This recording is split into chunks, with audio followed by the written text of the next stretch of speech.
Bill Bowerman, The Career That Kept on Running by Mackenzie Doughty and Nate McClafferty.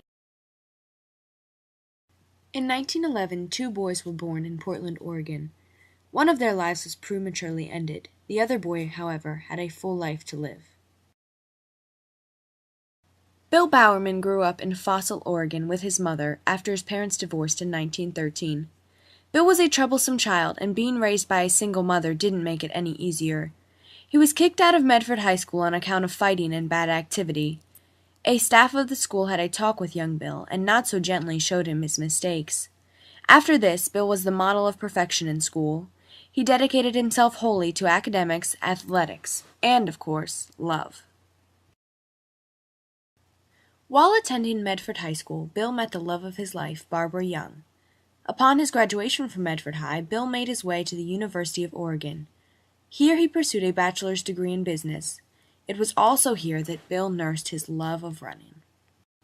An influential track coach at the University of Oregon, Bill Hayward, became involved in Bowerman's life.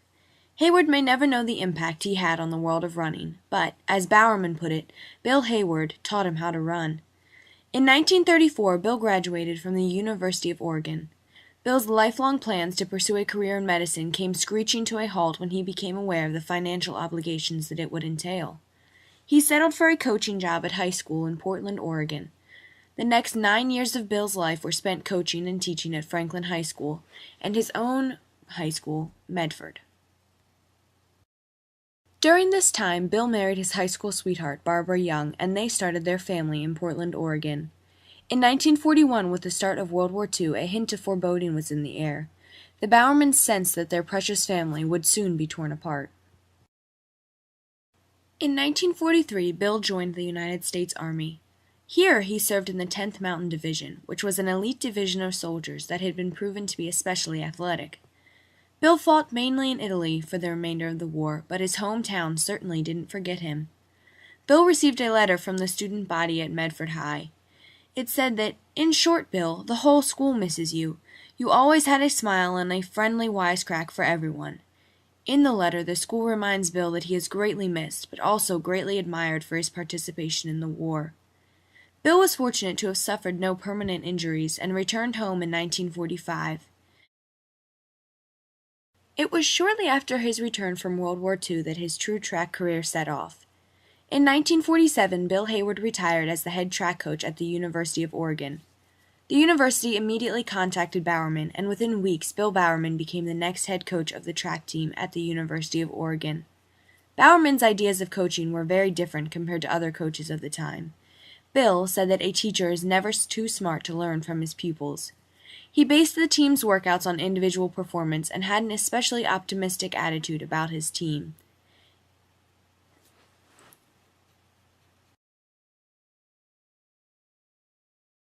It was during his time as head track coach at the University of Oregon that Bill became a legend. He coached 33 Olympians, 38 conference champions, and 68 All-Americans, not to mention the staggering number of 24 National Collegiate Athletic Association individual titles that his team won and the reported 10 undefeated seasons. The success of the track team was not the only thing that Bill attained during his time at the University of Oregon. He was also able to achieve unprecedented success himself. While dutifully coaching his team, Bowerman became frustrated with the running equipment of the day. The uniforms were too thick, the track was difficult to run on, but the most significant problem that Bill noticed was the running shoes. To solve this problem, Bill began to make individual running shoes for each of his track athletes. This was a painstakingly slow process, but through his dedication, research, and hard work, a breakthrough was made in the world of running. By 1962, the ingenuity of Bill's running shoes was recognized by the public. Bill and a former student of his, Phil Knight, invested money into Blue Ribbon Sports and patented Bill's ideas.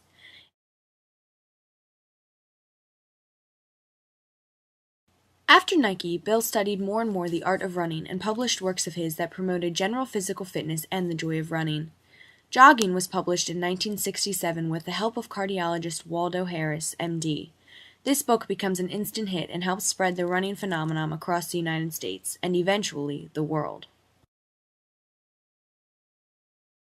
Throughout Bill's career, he continued to be involved in track at the Olympic level. In 1968, Bill helped to prepare the United States track team for the Olympics. It was here that they had a startling victory and proceeded to win more Olympic medals than ever before. In 1972, the same year that Nike was founded, Bill was the head coach of the team at the Munich Olympics. It was during these years that he coached the incredible Steve Prefontaine. 1972 was a big year for Bill, and he decided to retire from the university. He continued to work with certain individuals in the track field and also avidly developed Nike. After Bill retired, he was inducted into the Running Hall of Fame. He was also deemed the greatest track coach that ever lived by his athletes.